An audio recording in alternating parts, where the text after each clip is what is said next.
Labą dieną, gerbiami mūsų tinklapio žiūrovai. Randamės prie šiukšlių konteinerių. Atnešiau savo atliekas išmesti ir norėčiau parodyti, ką aš turiu savo atliekų maišelyje. Tai prašom. Pakuotė nuo kavos, pakuotė nuo batono,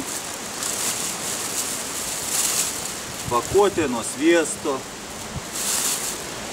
nuo sausainių pakuotė.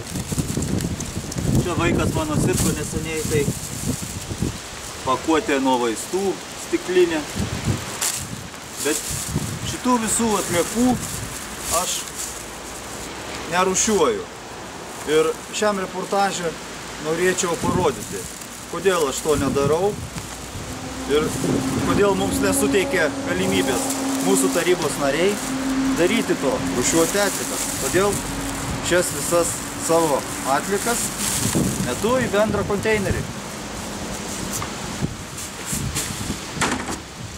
O dabar visi kartu pastebėkime mūsų atliktą tyrimą dėl pakuotės mokesčio ir pažiūrėsime, ką jis mums parodys. Taigi, nuvažiuokime į Tauragės atliekų tvarkymo centrą ir pasiteiraukime pas ten esančius vadovus. Ar jie gauna iš įmonių pakuotės mokestį?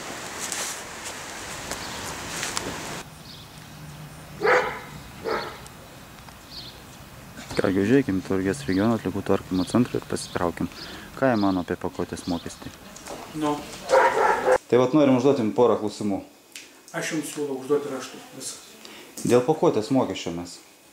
Aš jums siūlau užduoti klausimus raštu. Mes jums ir atsakysim. O kodėl jūs nenorite bendrauti? Aš bendrauju, užduokit klausimus raštu mes. Aš jums žodžiu noriu. O koks jūsų atlyginimas? Kodėl nerodot interneto svetainėje? Aš turėčiau jums atsakinėti čia. Taip? Nematau reikalo. Kaip nematot reikalo?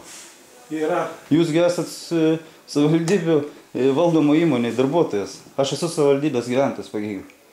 Ir kaip jūs nematot reikalo man atsakyti? Ką? O kam aš turėčiau atsakyti? Nu man, Lietuvos Respublikos piliečiui. Jūs iš manęs surenkat ir imat rinkliavos mokestį. Taip. Ir aš norėjau jūsų paklausti. Ar jūs mokėtojas esate? Taip. Ar logiškas yra pakuotės mokestis, kurį moka įmonės ir plus turi dar gyventojai apmokėti? Pakuotės mokestį mes neadministruojam. Tai va, aš apie tai ir norėjau pakalbėti, o jūs nenorite kalbėti. Mes neadministruojam visiškai. Jūs negaunate iš įmonių pakuotės mokesčio? Ne. Negauna? Ne. Tai kas įgauna, gal žinot? Čia į valstybės biudžetą paklom. Administruoja, aš pirmiausia sakyti gal aplinkos ministerija. Bet tai man atrodo, kad gyventojai 2 kartus apmokestinami yra. Kuria prasme? Ta prasme, kad jie pirkdami maisto produktą, kuris yra supakuotas į kažkokią tai pakuotę, sumoka už ją. Ne? Ir po to išmesdami tą pakuotę vėlgi moka. Aš dargi sakiau, kad čia administruoja pakuotės mokestį, ne mes visiškai. Mes tik tai administruojam rinkliavos mokestį. Taip, bet į tą rinkliavą ir eina, vat būtent. Tai jūs turėtumėt klausti atsakingų tas, kas administruoja pakuotės mokestį. Nu mes paklausim, būtinai, surasim. Tai nenorit pasakyti, koks jūsų atlyginimas? 3500 rankas. Ačiū labai. Prašau. Taigi, Tauragės atliekų tvarkymo centre sužinojome, kad jų centras negauna pakuotės mokesčio, kurį moka visos įmonės gamintojos. Tai mums belieka nuvažiuoti pas vieną iš stambiausių mūsų krašto įmonių gamybos, tai Vilkiškių pieninė, ir pasiteirauti pas jos generalinį direktorių Gintarą Bertašių, ar jie moka pakuotės mokestį ir jeigu moka, tai kam jie moka. Taigi nuvažiuokime į Vilkiškių pieninę.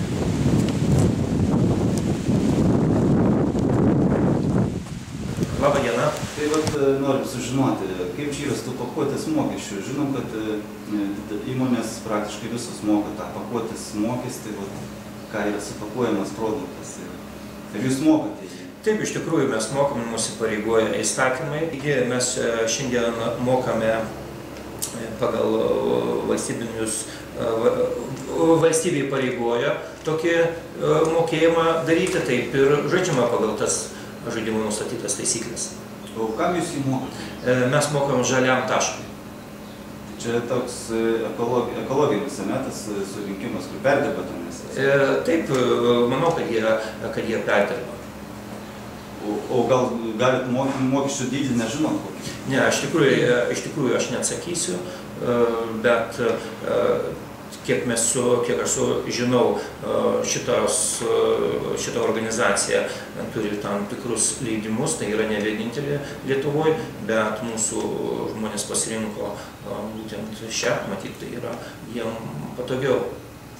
Tai dabar tas mokestis turbūt yra įkalkuliuotas į, sakykime, jūsų sūrio kainą, ne? Žmogus nusiperka sūrį supakuotą, tas mokestis turbūt greičiausiai yra, ne? Tai netgi negali būti ir kitos kalbos. Aišku, tai yra natūraliai, tai yra sąnauda, kuri kiekviena sąnauda yra įtraukiama į produkto kainą. Tai taip pat ir pakuotės mokestis.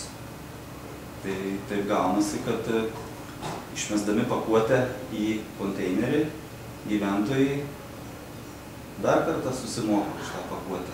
Nu, liktai logiškai ir taip ir ne, nes pakuotės turbūt mokestis, kaip pasakyti, susidaro ne vien turbūt iš tik tai tiesiogiai produktų. Mes turim ir kitokių pakuočių, kur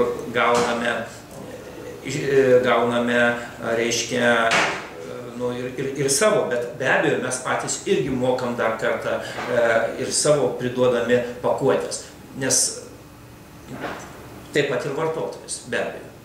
Liktai taip tokia logika būtų. Kągi, ačiū už savus įsakymus ir sėkmės jums. Ačiū. Taigi, sužinojame iš Vilkiškių pieninės direktoriaus, kad pakuotės mokestį vis dėlto jie moka ir moka į Ekotašką. Tokia įmonė Lietuvoje, kuri užsiima jų pakuotės atliekų tvarkymu. Pabandėme paskambinti į Ekotašką. Ekotaško atstovai nelabai noriai su mumis bendravo, nes jie skaito, kad jie privati įmonė ir mes neturime teisės kištis į jų reikalus. Bet jie sutiko atsakyti mums į klausimus raštu. Todėl atsiuntė mums 50 puslapių knygutę apie pakuotės mokesčio visus įstatymus ir visi norintys galėsite susipažinti mūsų reportažo pabaigoje su jos turiniu. Ką nuo savęs galim pasakyti, tai kad mes ją prastudijavom ir tikrai viską sudėti į šį reportažą būtų sudėtinga. Bet vieną galim pasakyti, kad netgi kainos lipdukas užklijuotas ant prekės įeina į pakuotės mokestį, kurį apmoka įmonės gamintojas arba įvežančios prekes iš užsienio ir prekiaujančios jos čia Lietuvoje. Tai štai labai įdomus dalykai pas mus vyksta. Labadiena, aplinkos ministerija, das Juozapaitis, klausom. Labadiena. Čia skambina Informacijos analizės asociacija, Donatas Jančaras toksai. Mes domimėms dabar čia rinkliavos įstatymų ir čia yra toks pakuotės mokestis, sužinojom. Taip. Kurį moka gamintojai ten įvairiom įmonėm. Kaip, gal jūs galit kažkaip tai paaiškinti šitą vietą? Pakuotės mokestis įdomi. Taip. Nu, kaip, gamintojai importuotojai, kurie gamina ir įveža kokias nors prekes, supakuotas moka už tas pakuotės, už tų pakuočių atliekas, mokestį nustatytą. Tai dabar žiūrėkit, kaip gaunasi, mes čia bandom išsiaiškinti. Ar tai gyventojai neapmoka 2 kartus dabar, nes aš tai ravausi pas vieną gamintoją pieno produktų, sakykime, jisai paaiškino, kad jis šitą mokestį moka Ekotaškui. Ir jisai kalkuliuoja į gaminio kainą, į tą mokestį. Tai dabar gaunas taip, kad aš nusipirkęs sūrį supakuotą, sumoku šitą jau ir po to, kaip ir už atliekas dar kartą moku, išmesdamas tą pakuotę į konteinerį. Ne, jeigu jūs gerai žinot, už viską visur moka žmonės. Nu, taip. Niekas kito nemoka. Ne, nu, Visi tai- mokesčiai bet kam nustatyti Tai, yra skirti žmogui, paskutiniam vartotojui sumokėti. tai viskas tvarkoj. Ne įmonės, Tai visas gaunasi- įmonės viską įsikalkuliuoja į prekės savikainą ir sumoka mes vartotojai. Aš irgi visada svajoju, kad aš būčiau PVM mokėtojas. Ne, supraskite. Atsimčiau PVM kaip ir įmonės ir... Jūs nedaklausot, Būtų- ką aš noriu pasakyti. Mes nieko prieš sumokėti, bet nenorim 2 kartus mokėti, va taip čia gaunasi. 2 kartus nėra. Dabar atliekų tvarkymas. Sakykime, tas ūkininkas, jūs kaip sakot, jeigu jisai kalkuliavo į kainą šitas išlaidas atliekų tvarkymo, tai žmogus jas ir moka. O jis moka kažkam tai už to atliekų sutvarkymą. Nu, tai yra natūralu. Čia dvigubo nėra. Ne, nu tai kaip? Kur jūs mato dvigubą mokėjimą? Taigi, žiūrėkite, gamintojas sumoka, kur jisai sumoka? Jisai aplinkos ministerija moka? Ne. Gamintojas turi 2 variantus. Arba jis tvarko, vykdo atliekas ir vykdo atliekų tvarkymo užduotis ir tada jis mokesčio nemoka valstybei. Mhm. Arba jisai netvarko tų atliekų ir moka mokestį valstybei. Nu, tai va, bet vienokio atveju jisai traukia į gaminio kainą.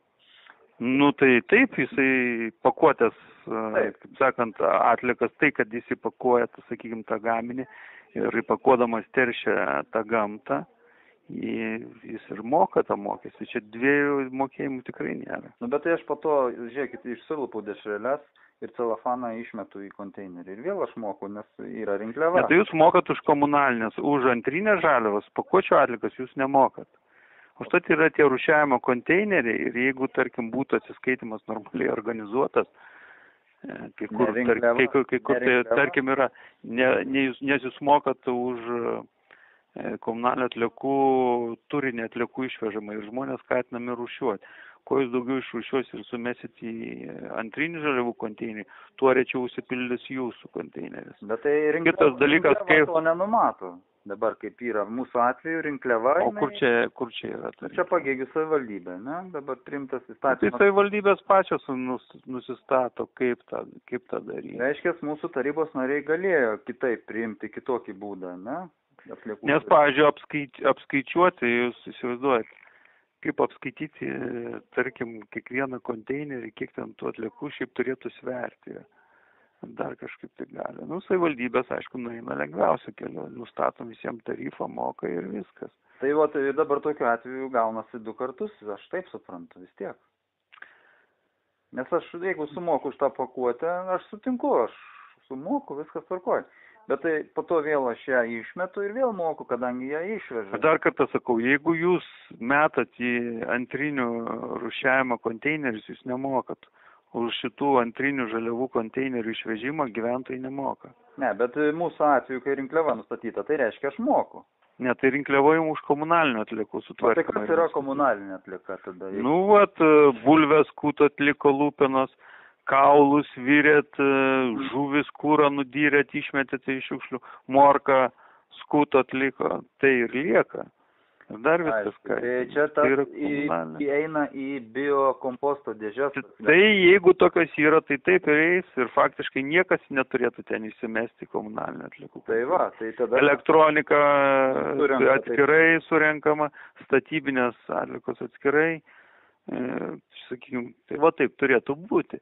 Bet iš tikrųjų žmonės, taigi, nerūšiuoja.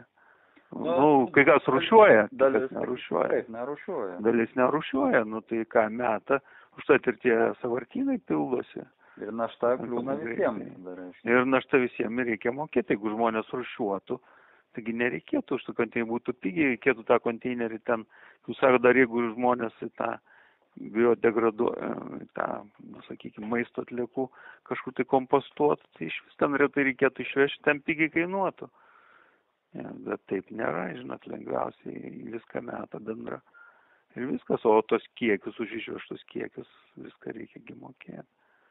Ja, tai čia mes nekalbam, kad ten nemokėti ar ką, tik vat, mums pasirodė biški kažkaip, vat, nu, kažkaip nelogiška. Nes... Nu, jeigu žmogus nerūšiuoja, nu, tai taip jam reikia susimokėti už komunalinio atliekų srautą patenkančių, sakykime, tas atliekas. O jeigu jisai pats išmetė, sakykime, tą pakuotę į bendrą, tas greitai prisipildo, reikia vežti. Nu, tai aišku, jisai moka. Bet jamgi niekas neliepia, tu nerūšiuok, mes kaip bendra, tai tu rūšiuok. Bet tai jūs dabar sutinkat, kad rinkliava tai neskatina nei rūšiuoti, nei apskritai kažkaip tai tvarkingai galvoti apie tas šiukšlės, nes dabar taip yra. Jeigu rinkliava, tai aš ir varau viską bele kaip, bele kiek, vis tiek rinkliava, vis tiek aš moku tą patį mokestį ir man vienodai šviečia. Kas ten kaip? Nežinau, ta rinkliava, aišku, čia, aš sakau, savivaldybė nueina lengviausiu keliu. Rinkliavą nustatau vienodą, tai nesuku, čia būdavo pagal žmonių skaičių, šiaip turėtų už kiekį būti mokama.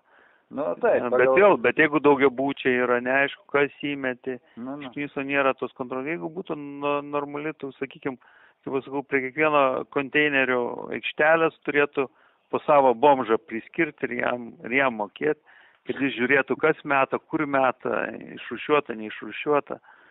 Turėtų būti po savo sanitarą, o tada būtų tvarka. Bet yra, pavyzdžiui, daug individualių namų, bet ir jiems netgi nenumatė tokios galimybės, kurie... Kam tokiam? Individualiuose namuose, sakykime, tokios kaip mūsų, ne?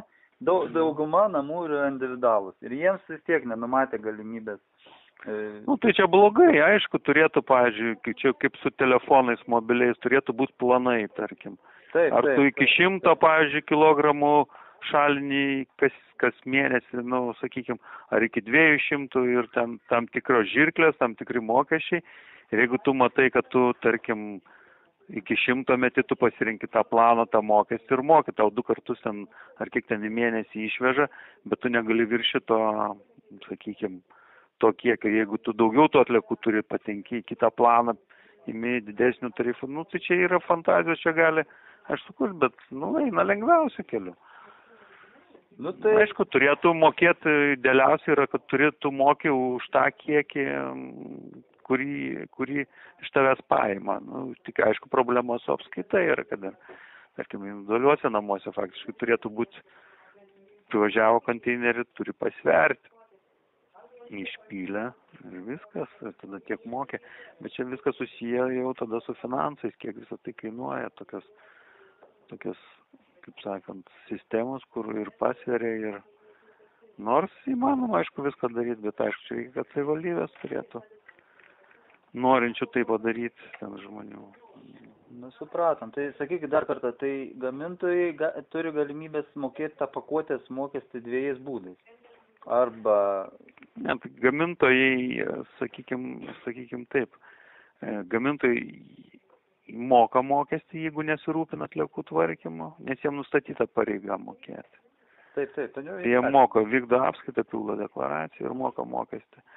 Arba turi galimybę tvarkyti patys iki šios minutės, arba per licenzijuotas organizacijas, arba, aišku, tvarkytojai sudarydami sutartis ir nustatytos užduotis, jeigu jas atitinkamus kiekius sutvarko, jie yra atleidžiami nuo mokesčių. O jeigu kiek jau nepadarė, tiek turi susimokėti. Supratau. Tai ačiū Jums už išsamų atpasakojimą. Gerai.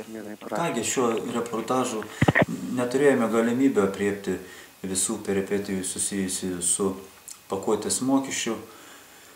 Kaip paaiškino Vilkiškių pieninės generalinis direktorius Gintaras Bertašius, į pakuotės mokestį įeina daugiau dedamųjų, negu mes galime įsivaizduoti. Todėl išsamiau tirti mes nesiimame kol kas, kadangi dirbame visuomeniniais pagrindais ir neturime tiek fizinių ir finansinių galimybių atlikti labai išsamius ir nuodugnius tyrimus. Tauragės atliekų tvarkymo centre dar mes sužinojome tokį įdomų dalyką, kad ir mūsų vietinė taryba būtų leidusi mums rūšiuoti šiukšlės, vis dėlto jos būtų išvežamos vis tiek su viena mašina bendrame turinyje, kur vėliau sąvartyne būtų vėlgi iš naujo rūšiuojamos. Kodėl taip yra daroma? Tai yra daroma dėl to, vėlgi taupant lėšas logistikos požiūrių, tai reiškia, kad samdyti keletą automobilių išvežti atskiriems šiukšlių rūšims būtų per brangiau, negu kad supylus jas į vieną automobilį, atvežus į sąvartyną ir tenai iš naujo išrūšiavus. Na, keistas toksai faktas ir įdomus tikrai. Antras įdomus dalykas, ką sužinojome iš šio tyrimo, tai kad skambinom, kaip jūs girdėjote, aplinkos ministeriją. Yra galimybė praktiškai žmonėms visiškai nemokėti už atliekas. Tai visi svertai savivaldybių tarybų narių rankose. Įmanoma priimti tokį sprendimą, leisti gyventojams rūšiuoti atliekas, taip pat turėti komposto dėžes ir kaip ir už atliekas nebereiktų mokėti. Tačiau yra ir dar vienas dalykas, kurį mes taip pat visi suprantame, kad dalis visuomenės nėra dar sąmoninga ir į atliekas žiūri neatsakingai, todėl galbūt mūsų tarybos nariams sudėtinga buvo apsispręsti priimti tokį tai sprendimą. Bet aš skaitau, kad individualių namų savininkams čia turėtų būti 100% išimtis ir jie tikrai turėtų turėti galimybę ir rūšiuoti, ir kompostuoti atliekas ir tokiu būdu palengvinti savo finansinę būseną, praktiškai nemokėdami už atliekas ir suteikdami atliekų tvarkytojams ryškią paramą. Na, jie, sakykime, nemokamai surūšiuoja atliekas, atliekų tvarkytojas tik tai išsiveža ir tom sutaupo lėšas nerūšiuodamas sąvartyne ir nemokėdamas ten rūšiuojantiems asmenims. Na, nežinau, siūlau pasigilinti į mums atsiųstą Eko.taško mokomąją tokią knygą, kurioje išsamiai viskas yra aprašyta. Tiesa, ten pakankamai sunku viską suprasti, bet manau, įdomių tokių faktų sužinosite, kuriuos galėsite ateityje pritaikyti savo asmeniniam tobulėjime, ką mes jums ir linkime. Taip pat kviečiame jungtis prie mūsų komandos tam, kad visus tokius tyrimus liečiančius mūsų bendrą gyvenimą, kurį galėtumėm pasigerinti, pasipriešinti valdžios savivaliai, valdžios priiminėjimams, sprendimams nelogiškiams, tikrai reikia didesnės komandos. Ir norėtumėm, kad jūs, gerbėmieji žiūrovai, suprastumėt, kad būti nepilietišku yra visų pirma kenksminga patiems jums ir tą reikėtų suprasti kažkaip tai, na, nežinau, nieko negituojam, nieko neverčiam tą daryti, tiesiog prašome, kad suvoktumėte, jog tik mes visi bendrai pradėdami stebėti ir kontroliuoti mūsų išrinktus tarybos narius galime paveikti jų priimamus sprendimus mūsų naudai.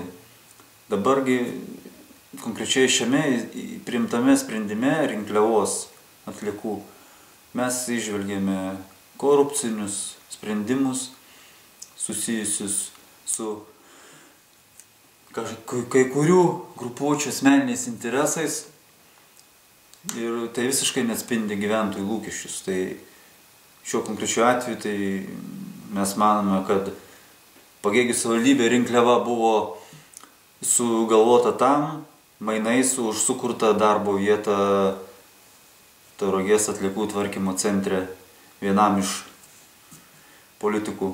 Ir tai manome, kad tai buvo pats svarbiausias veiksnys įtakojantis šį sprendimą.